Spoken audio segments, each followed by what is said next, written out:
ಬಂದಿದ್ದಾರೆ ಸರ್. ಇವತ್ತು ನಮ್ಮ BJPಯ ಎಲ್ಲ ಹಾಲಿ ಶಾಸಕರು ಹಾಗೂ ಮಾಜಿ ಶಾಸಕರು ನನ್ನ ವ್ಯಾಪ್ತಿ ಒಳಗಡೆ ಬರೋದು ಅಂದರೆ ಕಡೂರು ಸೇರಿ ಬರೋವಂಥವ್ರು ಎಲ್ಲರೂ ಬಂದಿದ್ದಾರೆ.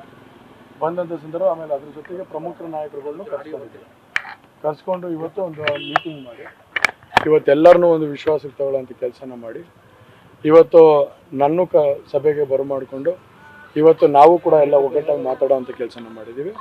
ಮುಂದಿನ ದಿವಸಗಳಲ್ಲಿ ಖಂಡಿತವಾಗ್ಲೂ ಎಲ್ಲರನ್ನೂ ಒಗ್ಗಟ್ಟಾಗಿ ಹೋಗುವಂಥ ಕೆಲಸನ ಮಾಡಬೇಕು ಅಂತೇಳಿ ಒಂದು ಒಳ್ಳೆಯ ಸಂದೇಶನ ಕೊಡೋದ್ರ ಮುಖಾಂತರ ಇವತ್ತು ವಿಜೇಂದ್ರ ಅಣ್ಣವರು ಅವರ ಒಂದು ನೇತೃತ್ವದಲ್ಲಿ ಮತ್ತು ಹಾಗೂ CT ರವಿ ಅಣ್ಣವರ ಒಂದು ನೇತೃತ್ವದಲ್ಲಿ ಇವತ್ತು ಒಂದು ಸಭೆ ನಡೆದಿದೆ. ಹಾಗಾಗಿ ಆ ಒಂದು ವಿಚಾರವಾಗಿ ಚರ್ಚೆ ಆಯಿತು ಅಷ್ಟೇ. ಈಗ ಪಾರ್ಟಿ ಅಂತ ಅಂದಮೇಲೆ ಎಲ್ಲರೂ ಒಗ್ಗಟ್ಟಾಗಿ ಹೋಗುವಂಥ ಕೆಲಸ ಮಾಡಬೇಕು. ಸಣ್ಣ ಪುಟ್ಟ ಭಿನ್ನಾಭಿಪ್ರಾಯಗಳಿದ್ರೆ ಅವನ್ನೆಲ್ಲ ಸರಿಪಡಿಸ್ಕೊಂಡು ಹೋಗುವಂಥ ಕೆಲಸ ಮಾಡ್ತಾರೆ. ಹಾಗಾಗಿ ಹೈಕಮಾಂಡ್ ಇದೆ, ಅವರಲ್ಲಿ ಹೈಕಮಾಂಡ್ ಇದೆ, ಅವರೆಲ್ಲ ಕುಳಿತು ಚರ್ಚೆ ಮಾಡಿ ಅವನ್ನೆಲ್ಲ ಸರಿ ಮಾಡೋವಂಥ ಕೆಲಸ ಮಾಡ್ತಾರೆ. ಹಾಗಾಗಿ ಎಲ್ಲ ಒಂದು ವಿಶ್ವಾಸಕ್ಕೆ ಹೋಗಿ ಮಾಡ್ತೀವಿ. 4ನೇ ತಾರೀಕು ಎಲ್ಲರೂ ಕೂಡ ಒಂದು ಸ್ಟೇಜ್ ಮೇಲೆ ಒಂದು ನಾಮಿನೇಷನ್ ಮಾಡೋವಂಥ ಕೆಲಸ ನಾವೆಲ್ಲ ಒಟ್ಟು ಮಾಡ್ತೀವಿ. ಅಲ್ಲ, ನಿಮ್ಮ ಜೊತೆ ಈಗ ಪ್ರೀತಮ್ ಗೌಡರು ಬರ್ತಾರೆ ಪ್ರಚಾರಕ್ಕೆ? ಬರಲೇಬೇಕಲ್ಲ ಸರ್. ಈಗ ಎಲ್ಲರೂ ಒಂದು ಒಗ್ಗಟ್ಟಾಗಿ ಹೋಗಿದ್ದೀವಿ ಅಂದಮೇಲೆ ಎಲ್ಲ ಒಟ್ಟಿಗೆ ಹೋಗ್ತಾ ಇದ್ದೀವಿ ಅಂದಮೇಲೆ ಇವತ್ತು ನಾವು ಹೋಗಿ ಓಟ್ ಕೇಳ್ತಾ ಇರೋದು ಮೋದಿಯವ್ರ ಹೆಸರು. ಇವತ್ತು ಮೋದಿಯವ್ರನ್ನ ಮತ್ತೊಮ್ಮೆ ಪ್ರಧಾನಮಂತ್ರಿ ಮಾಡಬೇಕು, ನಾವೆಲ್ಲ ಒಗ್ಗಟ್ಟಾಗಿರಬೇಕು.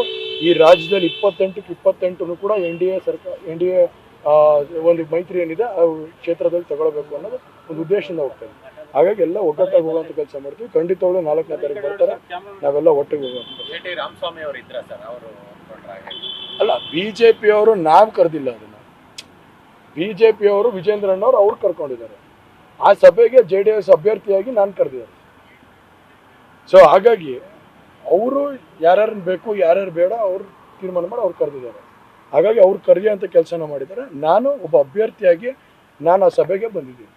ಅವ್ರ ಸಭೆಗೆ ನಾನು ಬಂದು ಇವತ್ತು ಆಹ್ವಾನದ ಮೇಲೆ ಆ ಸಭೆಗೆ ಬರೋವಂಥ ಕೆಲಸ ಮಾಡಿ ಎಲ್ಲರಿಗೂ ಒಂದು ಮೀಟಿಂಗು ಏನು ತಗೊಳ್ಬೇಕಾದ್ರೆ ಎಲ್ಲರಿಗೂ ಒಂದು ರಿಕ್ವೆಸ್ಟ್ ಮಾಡ್ಕೊಂಡು 4ನೇ ತಾರೀಕು ಎಲ್ಲ ಒಗ್ಗಟ್ಟಾಗಿ ಹೋಗೋಣ ಅಂತ ಹೇಳಿ ನಾಮಿನೇಷನ್ ಮುಖಾಂತರ ಹೋಗೋಣ ಅಂತ ಹೇಳಿ ರಿಕ್ವೆಸ್ಟ್ ಮಾಡ್ತಾರೆ. ಸರ್ ಅದು ಅವ್ರು ಚರ್ಚೆ ಮಾಡ್ತಾರೆ, ಅದು ಅವ್ರು ಚರ್ಚೆ ಮಾಡಿ ಮಾತಾಡ್ತಾರೆ. ನೀವೇನು ಹೇಳಿದ್ರಿ ಸರ್ ಪ್ರೀತಮ್ ಗೌಡ ಅವರು? ನಾವು ಮಾತಾಡಿದ ಸಭೆ ಮುಕ್ತವಾಗಿ ಸಭೆ ಪರವಾಗಿ ಮಾತಾಡಿದ್ವಿ. ಸಭೆಗೆ ಏನು ಸಂದೇಶ ಕೊಡ್ಬೇಕು ಅದನ್ನು ಮಾತಾಡಿದ್ವಿ. Thank you. ನ್ಯೂಸ್ ಫಸ್ಟ್ ನಿರ್ಭೀತಿಯಿಂದ ನಿಮ್ಮ ಪರವಾಗಿ.